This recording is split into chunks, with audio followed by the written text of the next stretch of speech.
If you have been following my work for a while, you have probably come across this website before. Last year, we broke down a couple of its signature animations. One was this interaction where the icons rise from the bottom of the viewport, shrink midway, and then scatter into place, settling neatly between the headline text to complete the title. We also looked at the scroll animation, where rounded blocks fade in as you scroll and reveal the text underneath, block by block, as you move down the page. I have linked both of those videos in the description in case you want to revisit them. But even after covering those main interactions, this site stayed on my list for months, mainly because there was still one animation I wanted to rebuild. The one I'm referring to is this SVG stroke transition between sections. As soon as you start scrolling, these long, rounded SVG strokes slide in from the left with a nice staggered rhythm, most of them traveling straight across, while a couple peel away along a curved path and drift downward. And as you continue scrolling, the entire set exits in the opposite direction, with the curved ones dipping out toward the bottom, revealing the next section underneath.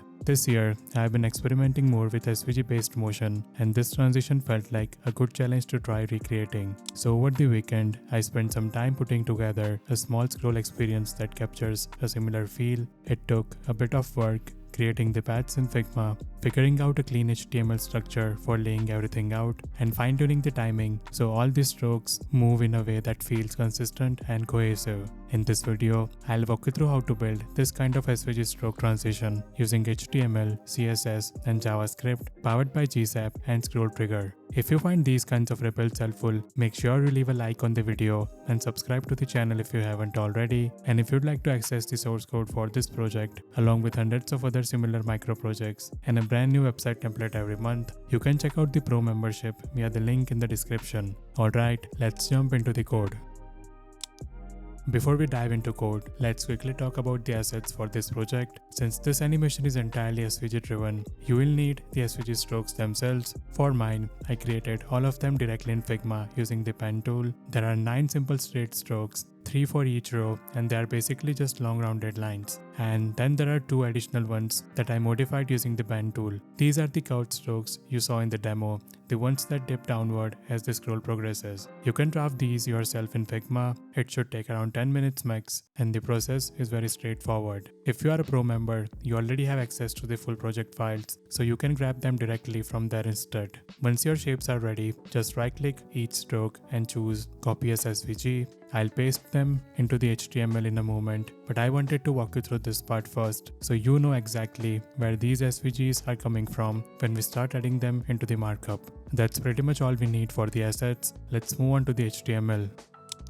First, I'll create 2 sections, an intro section and an outro section. The intro will hold all the SVG strokes and the animated content, and the outro is simply the section we land on once the transition finishes. Next, inside the intro section, you saw in the demo that there is one heading visible at the very start and another heading that appears when the strokes animate out. So I'll add an h1 with the class intro header in and another h1 with the class intro header out. These two will handle the text that fades in at the beginning and the text that shows up at the end of the transition. Now we need a container to hold all the SVGs. I'll create a div with the class name SVG container. Inside this container, I'll create 3 div elements, each with the class name SVG row. Each row will eventually hold the straight SVG strokes, 1 stroke per color, all arranged on top of each other. Now this container is only for the straight rows. We also need a separate container for the curved strokes so we can animate them independently. So I'll duplicate that structure and give the container a different class name SVG container 2. Now inside the first SVG container, inside each SVG row, I'll paste the 3 straight line SVGs, the ones we created earlier when talking about the assets. So each row contains 3 SVGs, and across all rows, that gives us 9 straight strokes in total.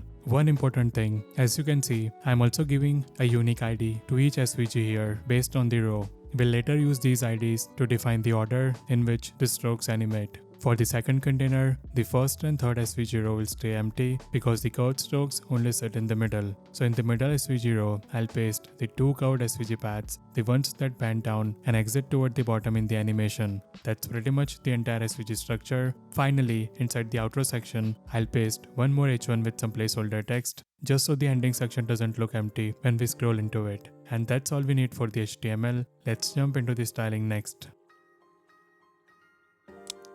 First, I'll start by importing the font we'll use throughout the project. Next, I'll reset the default spacing and set the box model so all elements behave consistently. This gives us a clean base to build on. Moving into the body, I'll apply the font family, and I will also prevent any horizontal scrolling. Since our SVGs extend far beyond the viewport during the animation, this keeps the layout stable. Now I'll style the headings. I'll transform the text to uppercase, increase the weight, and tighten the line spacing so the titles feel bold and compact, matching the energy of the transition. After that, I'll style the section element itself. Each section will be positioned relatively, stretched to fill the entire screen, and set to hide anything overflowing outside its bounds. I'll also give it a background color here. Inside each section, the heading gets centered both vertically and horizontally. I'll give it a set width and center align its text so it's easy to read regardless of screen size.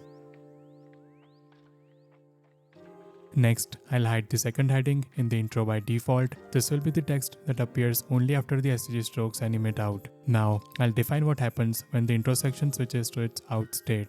In this state, the background changes, the text color inverts, and the first heading disappears and the second heading takes its place. This will sync with the moment when the SVG transition clears the screen. After that, I'll style the two SVG containers. Both containers will sit at the center of the section, and I'll stretch them wide enough so the strokes have room to animate across without clipping. I'll stack the rows vertically, center everything, and keep the layout flexible so each row shares the available space evenly. Now I'll style the individual rows. Each row gets full flexibility, takes up the available height, and is prepared to handle transform smoothly during animation. Inside each row, I'll center the SVG and let it scale to fill the row. This keeps all strokes aligned perfectly across the grid. Next, I'll move to the SVGs inside the second container. These are the curved ones. That placement needs a bit of manual adjustment because their shapes extend differently compared to the straight strokes. I positioned them using values that worked well for the paths I drew, and I arrived at these offsets through simple trial and error. If you're using your own SVGs, you might need to experiment slightly to get them sitting cleanly without causing visible gaps or misalignment. Finally, I'll add a media query for smaller screens. Inside this, I'll increase the width of both SVG containers. Since our strokes span a wide horizontal area, this extra width helps keep everything aligned on narrower viewports and prevents gap from appearing between the rows. And that completes the CSS. Next, we'll move on to the JavaScript and start wiring up the scroll-driven animation. First, we start by importing the three things this project relies on: GSAP, ScrollTrigger, and Linus. GSAP is going to drive every animation in this project. ScrollTrigger will connect those animations to the scroll position, and Linus will give us a smooth scrolling experience from start to finish. Next, we register ScrollTrigger with GSAP. Without this step, any ScrollTrigger logic would simply not run. Then, we wrap all of our logic inside a listener that waits for the page to finish loading. This ensures that every SVG, every section, and every element we want to animate actually exists in the DOM before we start running any code. Inside that, I'll paste a small block of code straight from Linus documentation. This block sets up smooth scrolling for the entire page. It keeps Linus and ScrollTrigger synchronized, so both systems remain perfectly locked together as the user scrolls. All of this simply ensures the scroll experience feels fluid while still being precise enough for the stroke animation that follows. Next, we prepare each SVG stroke so it has a clean outline behind it. We are doing this because the colored strokes look much nicer when there is a subtle darker border underneath them, just like our inspiration site. So I start by going through every path inside our SVG rows. These are the actual lines we'll animate, so this preparation step needs to happen before anything else. Then, for each path, we create an identical copy of it. Cloning the path is helpful because it gives us the exact same shape, curve, and length without any guesswork. Next, we read the stroke width of the original path. We need this value because the outline should always be a little thicker than the main stroke. That small difference is what allows the darker border to peek out from behind the colored one. Now, we turn the cloned path into an outline. We give it a darker color. We increase its thickness slightly, and we add a class so we can target it later if needed. Finally, we place this outline before the original stroke in the SVG. SVGs draw elements in the order they appear, so placing it first naturally positions it underneath the colored stroke. This entire block doesn't change how the animation behaves, it simply sets up a cleaner visual foundation for everything that comes next. Next, we focus on the curved stroke inside the second container. These shapes can get cropped accidentally,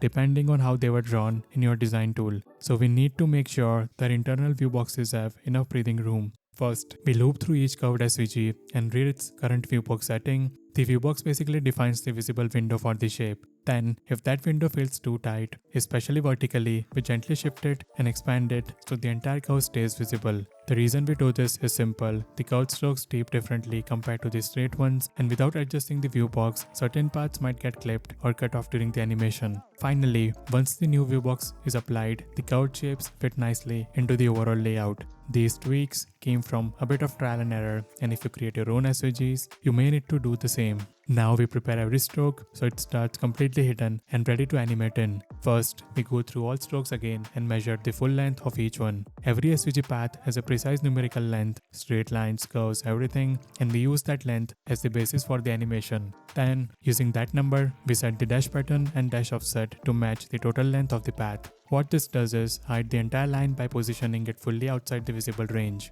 The stroke is still technically here, but its starting point is pushed off screen. So this gives us a perfect setup for the reveal. When we animate the offset back towards 0, the line draws itself smoothly from one end to the other. This is the core mechanic behind the stroke reveal, and it ensures every line behaves consistently the moment the scroll animation begins. Now that we have prepared all the SVG paths so they can draw on, we can start building the scroll sequence itself. First, I create a GSAP timeline. The timeline is basically our master container. Instead of firing animations one by one in separate places, we are going to stack everything into a single sequence. Next, I grab the intro section from the DOM. We do this because the intro is the section we want to hold on the screen while the animation plays. This becomes our anchor element, the thing ScrollTrigger watches, pins, and uses to map scroll progress. Now we create a ScrollTrigger instance. First, we set the trigger to be the intro section. That means ScrollTrigger starts paying attention as soon as this section hits the top of the viewport. Then we define the top threshold. In other words, as soon as the top of the intro reaches the top of the viewport, the animation begins. We then define the end as an extended scroll distance. We're deliberately making this interaction longer than a normal section scroll because we want enough room for a full sequence, straight strokes revealing, curved strokes doing their motion, and then the final slide out. We also enable pinning. Pinning means the intro section stays fixed in place while we scroll through the animation. Next, we keep pin spacing enabled. Pin spacing is important because it preserves the page flow. It basically creates the correct amount of scroll space while the section is pinned, so when the pin ends, the next section appears naturally instead of jumping or collapsing. Now we turn on scrub. Scrub is the key behavior here. It means the timeline doesn't play like a normal animation. Instead, scroll becomes the playhead. So as we scroll down, the timeline moves forward. As we scroll up, the timeline rewinds. Next, we attach our GSAP timeline to ScrollTrigger using the animation property. This is where everything clicks together. ScrollTrigger controls the timeline, and the timeline controls every SVG stroke animation we add next. Next, we add the onUpdate callback. This function runs continuously while we scroll, basically on every ScrollTrigger update tick. Inside it, we check the progress value. Progress is a normalized number between the start and the end of the scroll trigger. So at the beginning it's near 0 and at the end it's near 1. Halfway through the scroll track, progress is around the midpoint. Now the condition, if progress is beyond halfway, we add the out class to the intro section. We are doing this at the midpoint for a very specific reason. By that point in the timeline, the strokes on top have already covered enough of the screen that we can safely switch what's underneath, the background color and the visible header, without the user seeing an abrupt change. So we swap the intro state while it's visually masked by the stroke. Then later, when the strokes animate out, the new content is already in place and gets revealed cleanly. If the user scrolls back above the halfway mark, we remove the class again. This is important because scrub means the user can scroll both directions. So the state swap needs to be reversible, otherwise the visual story breaks when we rewind. That's the whole purpose of this block. It's not a decorative toggle, it's a timing-based content swap that stays hidden until the reveal happens. Next, we define an array for the straight stroke reveal order. This list is the choreography. Instead of animating the stroke in whatever order they appear in the DOM, we explicitly decide the sequence. And notice the pattern. We jump between different rows rather than doing all of the top row, then all of the middle, then all of the bottom. That staggered, zigzag approach keeps the reveal feeling alive and less predictable, more randomized. The screen fills in with motion from multiple lanes. So this array is basically our playlist of which stroke should draw next. Next, we loop through that list. For each ID in the order, we select the path inside that SVG. We select the path specifically because the path is what contains the stroke data, and that's what we prepared earlier with dash array and dash offset. Then we add a timeline animation for those paths. The animation is simple. We animate stroke dash offset to 0. Remember what we said earlier. Each path started with its own dash offset equal to its full length. That means it was fully hidden. When we animate that offset down to 0, we are basically pulling the stroke into view like drawing it on. Next, we set a duration and an easing. Duration determines how long that single stroke reveal takes relative to the rest of the timeline. The easing here makes the reveal feel smooth and slightly softened instead of mechanical. Now the most important part of this block is the position parameter, where we place this animation on the timeline. We use the index multiplied by a spacing value. That means first stroke starts at the beginning of the sequence, second starts a little after, third a little later, and so on. This is what creates that cascading rhythm where strokes reveal one after another. So we are not only defining the order, we are also defining the spacing between them using a simple index-based offset.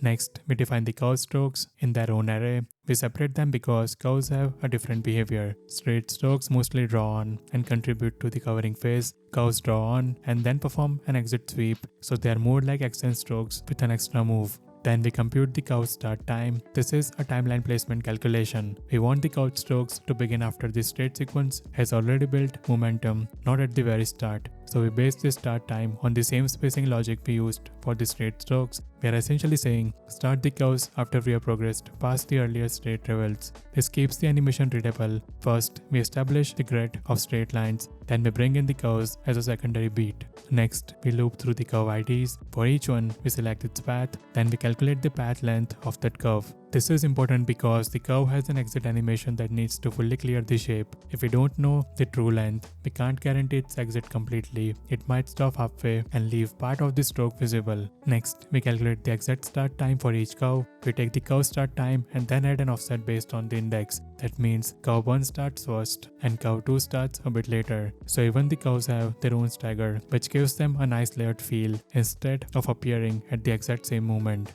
Now we add the first curve animation to the timeline, the reveal. Just like the straight strokes, we animate the dash offset to 0. This draws the curves on. Then we add the second curve animation, the exit. Here, we animate the dash offset beyond the path length in the negative direction. Conceptually, this is like pushing the dash window past the stroke so it sweeps away and disappears. That's why we measured the path length earlier. We need that exact value so the curve exits fully, cleanly, and consistently regardless of how long that curve is. So the curve logic is a two-step sequence: draw in, sweep out. And because these are placed at specific times on the timeline, they sync with the straight strokes instead of feeling random.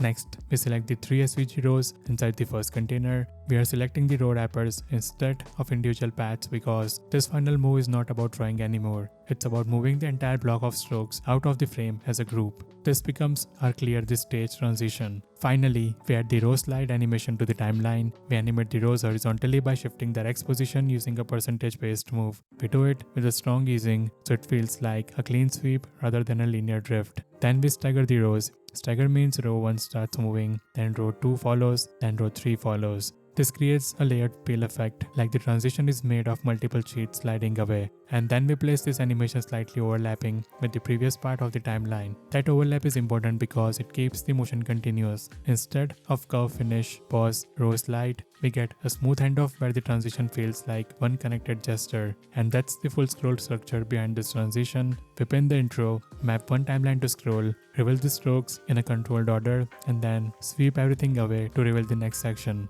From here, you can swap the SVGs, adjust the reveal order, and tune the spacing to create completely different transition rhythms. Hope you found the video helpful. See you in the next one.